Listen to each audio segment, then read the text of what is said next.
Well, hi again everybody. Welcome to my latest video.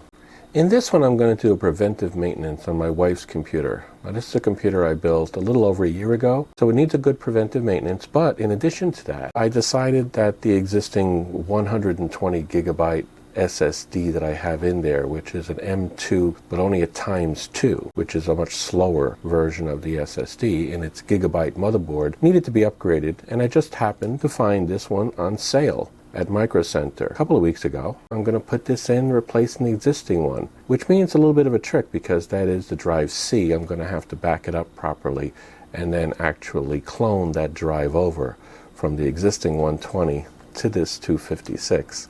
While I have it open, I'm going to make some adjustments to the RGB, and I'm also going to check to make sure that it has the latest BIOS on the motherboard. I'm actually not sure if it does or not. I haven't checked it. If you get something out of this video that you find helpful, please do me a favor and subscribe to my channel.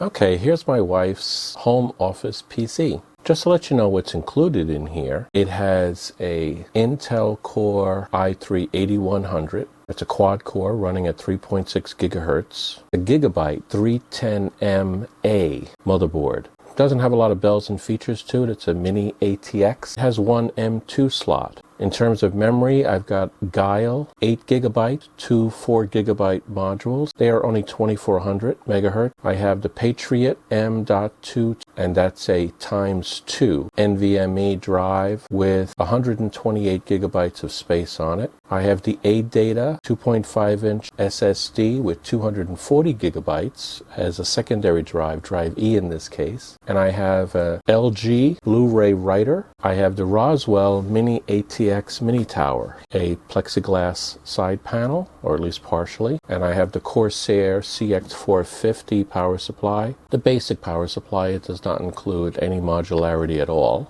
And I have Windows 10 Pro installed. And as you can see, I've already got it up and running. I've already done a full backup of the Drive C, the M.2 drive that's currently in there. And I backed it up using Acronis. I have an Acronis bootable USB that I used for that purpose, and I was able to bring this up without Windows and do a full backup of it. Hopefully when I do the restore from that, which should work, then it'll come in with Drive C the way it was before.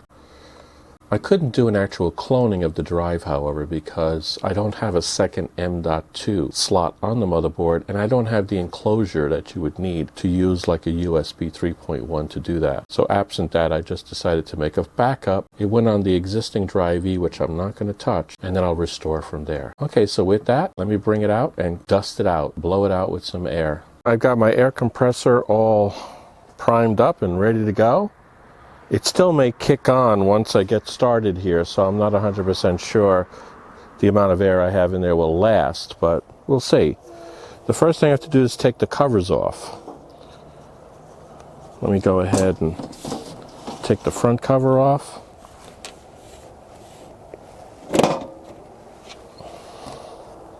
That's not too dusty in the front here. Take the rear cover off. Ah, there we go. And this one is dusty. You can see some dust in here. So I'll have to blow that out. I'll do the front first. Open up the valve here. And start blowing it all out. Not a lot of dust. I do have a positive air pressure in this case. So it's not bad. The back fan is only an 80 millimeter.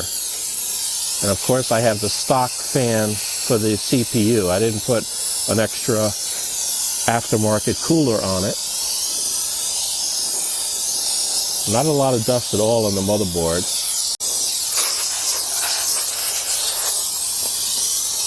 There is a front fan, a 120 millimeter fan in the front here. I like to get them spinning when I'm blowing them out.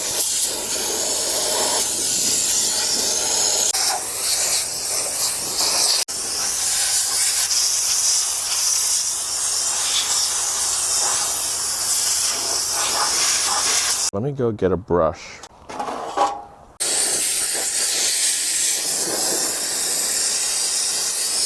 Might as well do the fans while I'm at it. I won't touch the motherboard with the brush. Just the fans and the case. I always put a little label showing when I built it. So this was built November into December of 2018. Let me go around back now. Because I don't have a modular power supply, as you can see, we have a lot of cables crunched into a very tight space on this case. Let me blow this out now.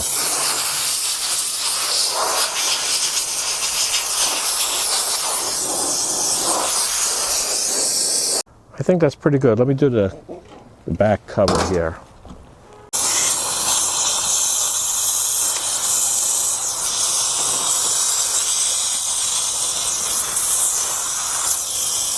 And just for the heck of it, I'll do the front cover on the inside.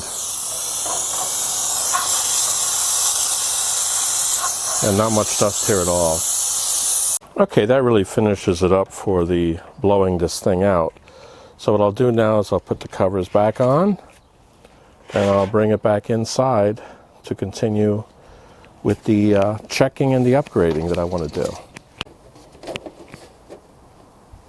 What I've done is I've gone to the Gigabyte website, looked up the H310MA revision 1.0, which is the motherboard that this PC has in it.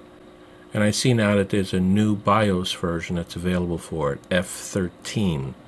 I currently have, let me open up CPU-Z, go to motherboard, mainboard, and it says that I have F11, 9/18/2018. And this one here is version 13. So I've gone ahead and I've copied it to a USB drive. I've downloaded it and then copied it to clear USB. And I put the H310MA.F13, and now I'll do a BIOS update. So let me go and reboot and get into the BIOS. Hitting delete key. I'm in the Gigabyte BIOS. Let me go to BIOS. I'll go to QFlash, that's where it is. And I want to do a BIOS update. Now I have it plugged into my UPS on my desk, 8.13 available to it. I'll click on that, do a fast update. It is now updating the BIOS. You don't want to lose power during a BIOS update. It depends on the motherboard. Very expensive ones will have a backup copy of the BIOS, the old one, but the cheaper ones won't.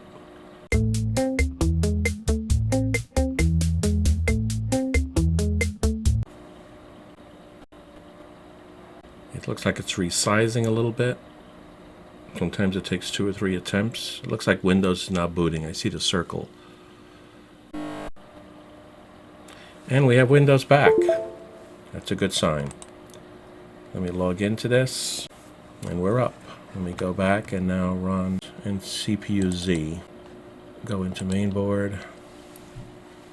And now we have F13 dated June 5th, 2019 installed. While I'm in here, I want to go ahead and check the speed of the existing M.2 hard disk. So I'm going to do Crystal Mark 64-bit, and I'm going to say all. I want to see what the current performance is, and then I'll be able to compare it to the other one. Once I put the new M.2 drive in, that's a major reason I want to update it, by the way, is I want to make sure that I pick up some of the speed here. It's only a X2 or ×2, so it's not using the full bandwidth to the actual CPU for transferring data. It's only using 2 of the lines, I believe. I want to go to an X4, which will double that, and we'll see what the performance difference is.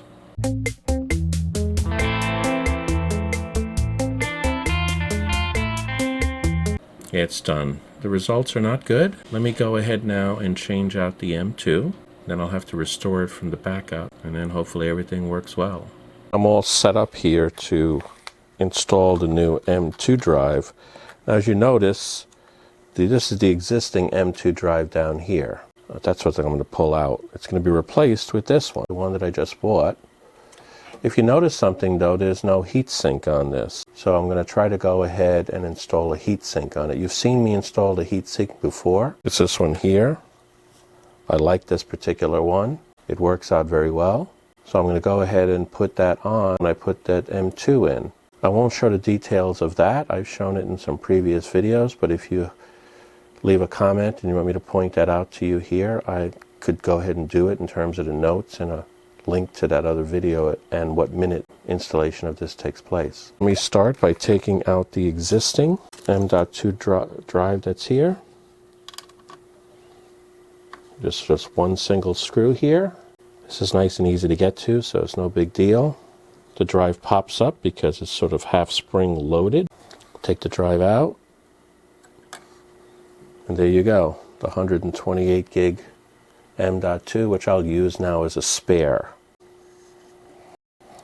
Okay, so now I've sandwiched it inside of the heatsink. And what I will do now is install it into the board. And I'll plug it right in here. Just goes into the slant. And then it goes down. The heatsink actually brings it down pretty quickly. And make sure you don't see any lands in there. And now we can get the screw back in. Let me go get a magnetic screwdriver. See if I can get it started with the magnetic screwdriver. There it is. It's on the front of the screwdriver. Let me see if I can get it started with that.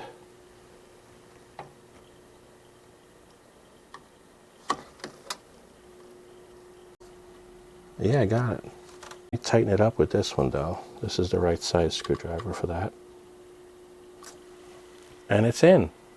Okay, let me turn this guy on and see if it sees the new M2 that I put in there. I'll hit delete to go into the BIOS. We are in the BIOS. Let me go right to peripherals. And I'll go right to NVMe configuration and see what we got. Double click on that. PCIe SSD. And we have a PCIe SSD. 256 gigabytes. So it does see it. We're doing pretty good at that point. Let me go ahead and boot the Acronis up. Put the Acronis USB. Power it back on. Got to hit F12 to boot it from Acronis. And I'll come down and tell it to boot UEF1 General U disk. It's asking if I want to boot Acronis. So I got to hit number 1. Let me see. Okay, I see the USB stick being accessed. It's loading. Let me do a full disk partition recovery. Click on that. I'll do next. Recover whole disk and partitions. Next. I'll do the entire disk 3. It'll be drive C. Let me do next. It says next. The NVMe, that's what I want. Let me do next here. It's going to recover all that stuff. Okay, let's do proceed. Okay, let's see what it's doing. It says it's recovering partitions.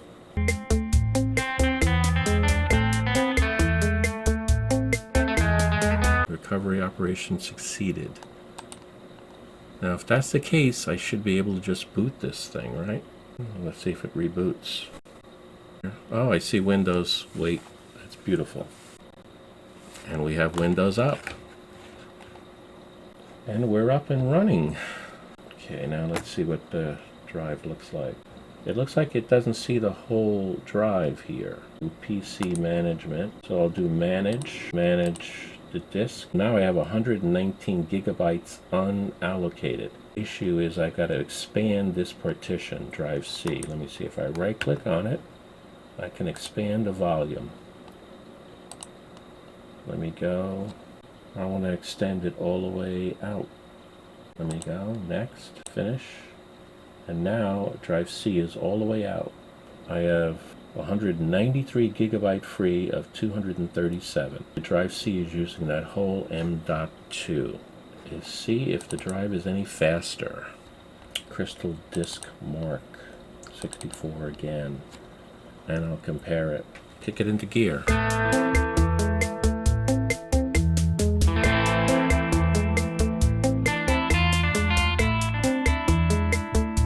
The reads have doubled.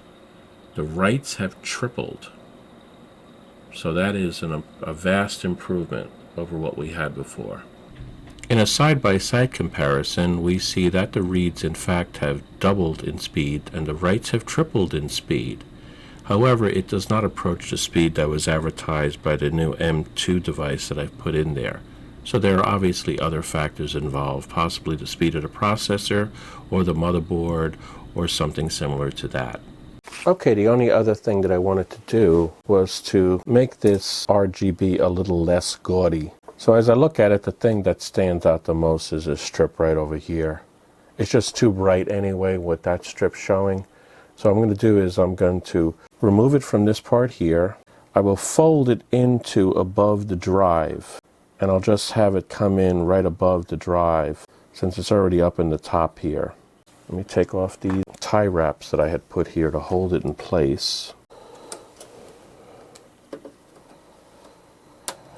got a lot of silicone sealant I put to hold it in since the glue that this strip came with was really incapable of holding it anywhere. That's why you see the silicone sealant over here as well. I have to leave that alone for now. Just pull that off since I had cut it here and I had taped it off originally. So let me just put this in like this. I'll just tuck it in here for now. Fold this in. And that way I won't have to do much else with it. It'll just sit right there. I'll go ahead and clean all this up. I'll do it off camera. And then I'll close the box up and see what it looks like. If I change my mind about it, I didn't cut anything, so I could always reuse that if I wanted to. Okay, that takes care of it. As you can see, it's up and running. And we've doubled the Drive C space. We've doubled its speed as well, and tripled its speed in writing, actually. And I've done some rearrangement of the RGB so it's not as gaudy as it was. I can go ahead and pick individual colors, or I can let it cycle through the different colors if I want to. Looks good. Okay, well that completes the upgrade of my wife's computer and preventive maintenance. That went pretty well, I thought. Hopefully you got something out of it, and if you did, please, once again, do me a favor, subscribe to my channel. It would also help if you give this video a like and possibly put a comment down. Both helpful to growth of my channel. My head will pop up here in a moment. Click on it, follow along, and subscribe. Until the next time, take care.